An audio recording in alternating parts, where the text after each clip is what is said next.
Se vocês lerem aí, conseguirem acompanhar, o templo era um lugar de salvação, de cura. Era um lugar de bênção. Um lugar, inclusive, irmã Francisca, de perdão. Olha como a figura do templo era importante na teologia do Velho Testamento. E agora Jesus diz o quê? Eu destruirei o templo em 3 dias. Essa era a acusação contra Jesus. Gostaria que vocês meditassem, parassem e meditassem nesse ponto, para que a gente chegue ao entendimento. Ora, como assim? Jesus disse que destruiria o templo em 3 dias. Do que ele estava falando? Para os judeus? Para aqueles homens que estavam acusando a Jesus, aqueles juízes de Jesus? Era uma blasfêmia. Porque o templo era um lugar sagrado, era o lugar mais importante e sagrado do antigo Israel. É tanto que, pensando no templo agora, vou abrir um parênteses, ainda hoje, eles consideram o Muro das Lamentações, do que sobrou lá, que é um muro apenas, como sagrado. E o sonho deles é construir um 3º templo. Então, nesse sentido, o templo era muito sagrado. Esse mesmo templo que Jesus, a qual se referia, que na realidade Jesus não se referia a ele, a gente vai chegar agora ao entendimento, mas posteriormente era o templo já de Herodes, ele foi destruído por Nero, no ano 70. E aí eu fico me perguntando, será que realmente eles estavam pensando que Jesus estava dizendo que ia destruir aquele templo físico? E aí, esses 3 dias, ele é muito enigmático e simbólico, porque a gente sabe que Jesus ressuscitou depois de 3 dias, não é? E agora, eu pergunto, Jesus estava se referindo a quem? A ele mesmo, o templo vivo. Então, quando ele disse que ele ia derrubar o templo, esse templo seria reedificado em 3 dias, ele está falando dele mesmo. E ele está dizendo o quê? Eu sou o templo. Está aqui alguém que é maior que o templo. Amém? Irmãos, eu não quero me alongar muito, mas se vocês entendessem só isso agora que eu vou dizer, você do outro lado da tela também, eu já ficaria feliz. Eu vou para João, capítulo 14, esse versículo, ele é conhecidíssimo de vocês, e é o 2º texto que eu vou ler essa noite, e é o texto que vai, de fato, explicar, ou fundamentar, tudo o que nós estamos dizendo, ou falando, até agora. Jesus disse, verso 6, João 14, verso 6.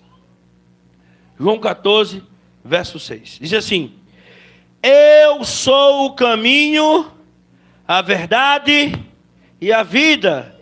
Ninguém pode vir ao Pai, senão por mim. Amém? Então, observe uma coisa. Quem era, naquele momento, naquele contexto de Israel, a única fonte de salvação, de perdão, o único capaz de ligar o homem ao Pai, a Deus? O templo. O templo. E Jesus, que é maior que o templo, diz o quê? Eu sou o caminho, a verdade e a vida. Ninguém vem ao Pai senão por mim. Naquela época as pessoas poderiam ler assim, ó: o templo é o caminho, o templo é a verdade, o templo é a vida, o templo é o único que pode levar o pecador, conduzir o pecador até o Pai, ligar o pecador ao Pai, pelo perdão, pela remissão dos pecados. E Jesus diz: não é o templo, sou eu sou o verdadeiro templo, eu sou o caminho, a verdade e a vida. Ninguém vem ao Pai senão por mim. Amém? Isso era absurdo para eles. Não, você não é caminho. Você não é verdade. Você não é vida. É o templo que é. Por isso que você merece morrer. Por isso que aí estamos te acusando. Essa é a acusação que temos contra ti. E aí nós, a partir desse contexto e desse entendimento, nós vamos dizer o seguinte, irmão. O templo não ocupa mais aquele lugar. Porque se alguém quisesse o perdão, o título da pregação hoje é Salvação fora do templo, o sacerdócio de todos os crentes. Porque precisava-se de um sacerdote, precisava-se de um sacrifício. As pessoas tinham que andar quilômetros, viajar quilômetros, horas e dias para ir em Jerusalém. E só naquele lugar ele poderia obter o perdão. E agora Jesus, não. Você não precisa mais ir em Jerusalém. Eu sou o caminho, a verdade e a vida. Eu sou o templo vivo. E aquele que vem a mim, de maneira nenhuma o lançarei fora. E que vem a mim, eu lhe devolvo perdão, graça. Você pode ser um sacerdote onde você estiver. Você não precisa mais ir lá em Israel, lá em Jerusalém, pedir que um sacerdote ofereça um sacrifício por você. Sabe por quê? Eu já fui sacrifício vivo. Eu fui aquele sacrifício lá do Cordeiro. Eu sou o seu sumo sacerdote. E você pode entrar na minha presença e alcançar o perdão e salvação. Jesus, em tua presença, reunimos-nos aqui. O véu que separava, já não separa mais. Vocês lembram que havia um véu? Era bem definido os compartimentos. Vocês estão vendo aí na tela. O templo era bem dividido. Havia um lugar dos sacerdotes, mas havia um lugar que só o sumo sacerdote podia entrar. Adentrar o véu, passar o véu. Ninguém poderia passar além do véu, só o sumo sacerdote. E pasmem, havia lugares também para as mulheres. Pátio das mulheres, pátio dos homens. E havia, nesse mesmo templo, o espaço para os judeus e para os gentios. Havia o pátio dos gentios. Claro que não estou pensando ainda no contexto de Cabanas, né, de Moisés ali, com o primeiro modelo do santuário. Mas eu estou pensando depois de Salomão, já no templo de Herodes, principalmente no templo de Herodes, que havia o pátio dos gentios. As pessoas que vinham de outras nações não ficavam nos mesmos lugares dos judeus. Então era tudo bem compartimentado. Lugar para os judeus, lugar para os sacerdotes, lugar dos sumos sacerdotes, lugares das mulheres. Gálatas 3:28. Vocês podem abrir e conferir na Bíblia de vocês. Diz assim, vou ler com vocês. Não há mais judeu nem gentil, escravo nem livre, homem ou mulher, pois todos vocês são um em Cristo Jesus. Amém? Não há judeu, não há grego, não há homem ou mulher, não há gênero, não pode haver no Evangelho distinção de grego e judeu. Não pode haver homem ou mulher, distinção de gênero. E também não pode haver distinção social, escravo ou senhor. Aqueles que servem ao Senhor são todos iguais. Eu sei que há outro contexto lá em Paulo que diz que na igreja deveria ter lugares para mulheres, as mulheres ficarem de um lado, os homens ficarem em outro. Mas ali a gente tem que estudar outro contexto. Porque Jesus rasgou o véu. Jesus rasgou o compartimento. Então não tem mais lugar mais específico só para gentios. Lugar específico só para os judeus, só para homens, só para mulheres, só para as pessoas da alta sociedade, os senhores, e lugares para os escravos. Não. Jesus rasgou o véu. E na igreja de Cristo não tem mais compartimentos. Todos podem circular em todos os compartimentos. Os gentios podem circular nos compartimentos dos judeus. Os homens também podem ir em ambientes que as mulheres frequentam, e as mulheres frequentar ambientes dos homens.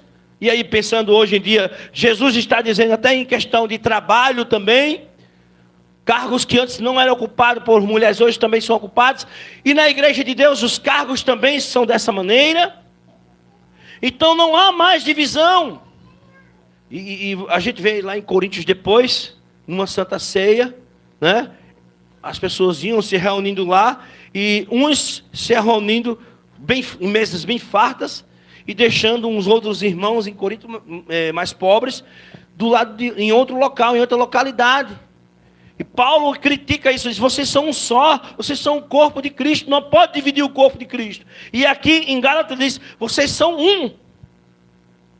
E se vocês são um, não existe essa distinção. Está aqui claramente, judeu ou gentil, escravo, livre, homem ou mulher. Pois todos vocês são um em Cristo Jesus. Amém? Então, não existe mais compartimentos só para os sacerdotes, os pastores. Só os pastores podem dar a bênção e orar por você. Não, você pode orar diretamente a Deus. Você pode receber perdão e bênção e cura. Não precisa mais do sacerdote confessar os seus pecados ao sacerdote, para que o sacerdote coloque a mão no cordeirinho e os seus pecados sejam perdoados. Não, você pode ir diretamente ao Pai por meio de Jesus. Você é sacerdote. Também, você é sacerdócio real.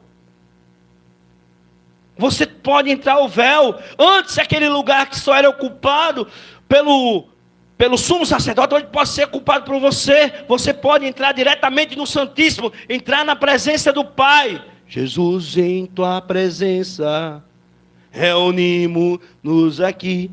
Você também pode entrar na presença do Pai.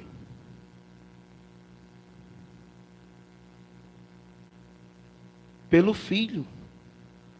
Acheguemos, pois, confiadamente ao trono da graça, Hebreus 4:8, no qual nós podemos receber salvação em ocasião oportuna. Salvação e graça em ocasião oportuna. Ele é o nosso sumo sacerdote, ele é o nosso intercessor. Temos um intercessor entre Deus e os homens, Jesus Cristo, homem. Temos um advogado. Filhinho, essas coisas eu vos escrevo para que não pequeis. Se alguém pecar, temos um advogado junto ao Pai. É Ele que nos leva para a presença do Pai. O verdadeiro templo. O verdadeiro templo. Amém? Amém. E nesse sentido, irmãos, eu quero dizer o seguinte. Preste atenção que eu já preguei recentemente aqui sobre igreja. Penso em fazer uma série sobre a igreja. Acho que foi numa quarta-feira. Foi no culto de quarta-feira. Que a igreja, ela não é uma só pessoa. Lembra dessa pregação? A igreja é duas ou mais. Quando duas ou mais se reúnem, ela é igreja. Então a igreja não é sozinho. Isolado. Aí eu posso ter sozinho espiritualidade. E o cristão precisa das duas coisas. Quero lembrar disso. Do seu devocional com Deus, o seu momento individual com Deus de adoração. A diferença é que lá no Velho Testamento, as pessoas não poderiam ter esse momento individual com o Pai. Exercer esse sacerdócio real, entrar na presença do Pai, atravessar o véu. Sabe por quê? Porque para os judeus, eles só podiam alcançar isso com o templo. E Jesus não, a gente pode alcançar isso em nossa individualidade. No nosso quarto. Jesus entra no teu quarto, ora. Então, eu estou dizendo que o crente precisa de espiritualidade. Mas o crente também precisa se reunir. Mas não pode se reunir aos moldes do templo. Vir para a igreja para receber perdão, para receber cura, ou para receber bênção. E achar que só na igreja ele pode obter a salvação. Não estou dizendo que você não deve vir na igreja. A irmã Francisca falou hoje aqui essa noite.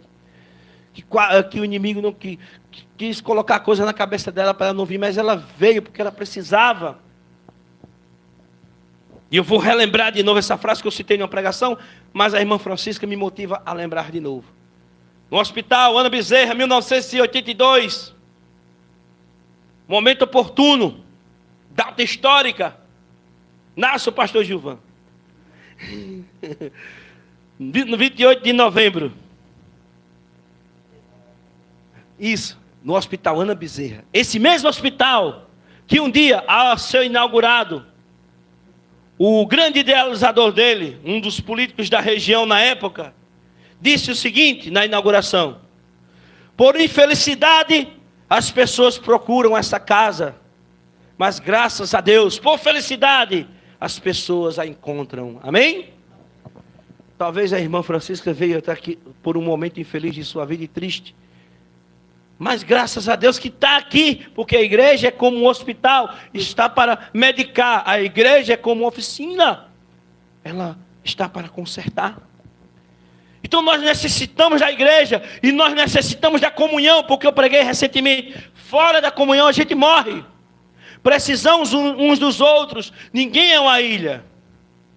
Então nós vimos a igreja por dois motivos. Pela comunhão, os crentes se reuniam para louvar, para adorar, para partir do pão, comunhão. E a gente vem para a adoração pública. Não quer dizer, ainda vou fazer uma pregação sobre a adoração aqui, já fiz, mas eu vou revisitar essa pregação novamente, porque nós precisamos adorar Deus. Nós não adoramos só na igreja, nós adoramos também quando nós em casa louvamos, quando nós também oramos, quando nós nos prostramos, quando nos humilhamos diante de Deus, quando choramos. Isso sim é adoração também, mas a adoração pública ela é necessária. Então nós não fazemos, irmãos, as mesmas coisas do que aquelas pessoas lá no Antigo Testamento faziam. Vir ao templo, eu vou chamar de templo, isso aqui é o templo, para receber perdão, porque o templo não salva. Isso aqui tem sua importância.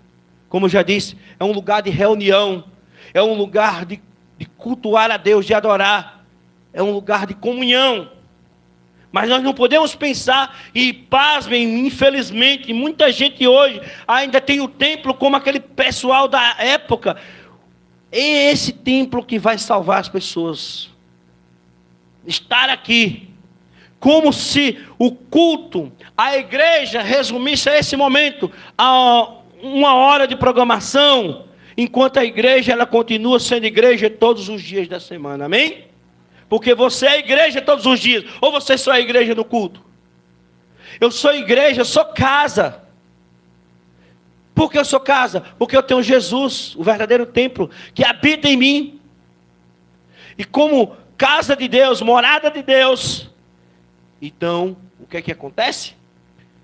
Eu sou igreja onde eu vou. Entenda. Eu não sou igreja onde eu vou fazer essa ressalva, desligado da igreja. Eu não quero saber mais dos meus irmãos, não quero saber mais da comunhão, eu não quero saber mais de Cristo, eu não quero saber mais da Bíblia. Não. Quando eu continuo conectado com meu irmão, com o mesmo pensamento, com o mesmo propósito, com a mesma fé, mesmo eu não estando na igreja adorando e reunido, eu continuo sendo igreja. Então a igreja não é só uma hora no culto. A igreja é todos os dias, todas as horas da semana. A igreja não é só nesse espaço, é na minha casa. Mesmo quando eu estou ligando para o meu irmão, irmão, estou conectado contigo, estou orando por ti. Isso é igreja. É mesmo se o irmão está orando, mas eu estou pensando no irmão e orando por ele. Isso é igreja. Na época da pandemia, nós aprendemos a ser igreja, a entender que igreja não é só no espaço físico, culto, e hora específica, e lugar específico. Nós aprendemos que podíamos ser igreja, porque nós mantivemos a nossa fé, a nossa unidade distante, pela tecnologia, mas estávamos em comunhão. Então igreja é a igreja onde ela for. Então se a gente vai para a escola, se a gente vai para o trabalho, se a gente conversa com o vizinho, a gente tem que saber que eu estou ligado às pessoas desse local, não ao templo. Porque eu estou ligado às pessoas desse local, porque eu estou ligado a um corpo. E quem é o cabeça desse corpo? Jesus. Enquanto eu permanecer ligado a Jesus, eu serei igreja, eu serei casa. Não só no horário do culto, não só na reunião. Isso é um lugar, como eu disse, para se reunir, para se alegrar junto. É um lugar para adorar a Deus publicamente, demonstrar e declarar que o Senhor é bom. Mas não podemos pensar o templo como aquele mesmo modelo. Porque a minha salvação é individual, é com Jesus. O perdão é quando eu me lanço aos pés de Jesus, quando me humilho e peço perdão. E não quando eu confesso ao pastor, confesso ao sacerdote. Porque todos nós somos sacerdotes, somos sumos sacerdotes. Hoje nós podemos circular em todos os espaços. Nós podemos adentrar no Santo do Santo, na presença de Deus, e dizer: Senhor Jesus, perdoa-me. Sem a intervenção do sumo sacerdote humano. Porque nós temos um sumo sacerdote que é maior do que todos, que é Jesus Cristo. O caminho, a verdade e a vida. Amém? Então que Deus nos abençoe, para que nós possamos viver a nossa fé, a nossa unidade em Cristo. O texto diz que é em Jesus. Alguém que nega Jesus, alguém que está distante de Jesus, ele não está ligado à igreja de Jesus. Mas quando ele está unido por Jesus, no mesmo propósito, no mesmo entendimento, na mesma fé, na mesma missão, onde ele estiver, ele é igreja, ele é casa. Eu sou casa, tua morada. Eu sou o lar de Jesus, né? Amém? Então, irmãos, nós somos casa de Deus. Somos casa de Deus, a morada do Pai. Lembra dessa canção também? Então nós somos morada do Senhor. Amém? Então que nós possamos continuar na unidade e na fé da igreja de Cristo, sempre sabendo que esse lugar, o templo, ele é um lugar não como lá no Velho Testamento. A gente não poderia nem chamar de templo, né? Mas um lugar de reunião, de culto, de adoração. Mas porque o verdadeiro templo é Jesus. Amém? Ele é o nosso caminho, a verdade e a vida.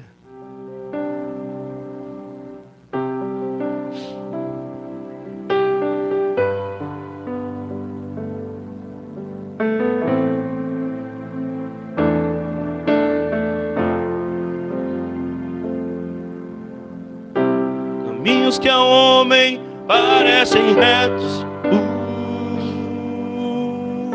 argumentos que aos seus olhos estão corretos, e dão em caminhos de morte. Os homens dizem estarem completos, fazem orações que não passam do teto, que dão em caminhos de morte. Caminhos que levam à bebida, caminhos que levam à prostituição, caminhos trilhados sem saída, caminhos que de morte são, caminhos de morte, caminhos de morte. Há mentiras que parecem serem verdades, falácias cheias de iniquidade, que dão em caminhos de morte. Atos que parecem serem justiça, mas não passam de trapos de imundícias, que dão em caminhos de morte. Caminhos que levam à bebida, caminhos que levam à prostituição, caminhos trilhados sem saída, caminhos que de morte são, caminhos de morte, caminhos de morte. Mas há um caminho que leva à vida. Qual é? Jesus no coração. Ele é a verdade, Ele é a saída. Caminho da salvação. Jesus é verdade, caminho e vida. Convido a igreja a ficar em pé. Jesus é verdade, caminho e vida. Aleluia. Santo, maravilhoso Deus que está nos céus, obrigado pela oportunidade que o Senhor nos dá de mais uma vez, mais uma noite, mais um culto, nos reunirmos para desfrutar da comunhão dos irmãos, mas também para te adorar publicamente. Isso é um privilégio, Deus, que tua igreja tem. Mas que possamos entender que a nossa vida de igreja não se resume a esse momento, e que ela continua amanhã. Ela continua amanhã na nossa atividade doméstica, ela continua amanhã nos lugares que nós vamos frequentar, no contato com os meus vizinhos, no meu trabalho. Em qualquer departamento que eu trabalhar, que eu atuar, o Senhor segue conosco, a tua igreja segue. E que todos possam amanhã, nessa jornada da semana, seguir nesses mesmos propósitos, nos mesmos pensamentos, pensando uns nos outros, mas principalmente, Senhor Deus, na esperança do reino de Deus, da eternidade. Que todos possam alimentar isso onde forem. Cada cristão aqui que se reúne hoje, mesmo que não esteja reunido amanhã, mas esteja nesse propósito, na esperança da vida eterna e da ressurreição e da volta de Jesus. Que seja isso o alimento, que seja isso aquilo que venha nos motivar a continuar e seguir firme nessa jornada, e que outros dias mais nós possamos estar aqui reunidos adorando a Ti. Que isso seja a nossa verdadeira motivação. Senhor Deus, nos ajuda a entendermos o Evangelho da graça. O Evangelho que une, não mais que separa. Que une em Jesus. Que não separa por gênero, que não separa por cor, que não separa por posição social, que não separa, Senhor Deus, de nenhuma maneira por etnia. Pois não há judeu nem grego, não há chinês nem português, não há italiano, oriental ou ocidental, nem brasileiro, não, nada vai nos separar. Não há esquerda nem direita, não há torcedor do Palmeiras ou Corinthians, nada. Porque na igreja de Deus essas diferenças se desfazem. Eu sei que muita gente ainda continua, Senhor Deus, construindo muros. O Senhor já rasgou o véu, mas muitas pessoas ficam costurando, separando os irmãos por etnia, poder aquisitivo, ideologia política, até mesmo religiosa.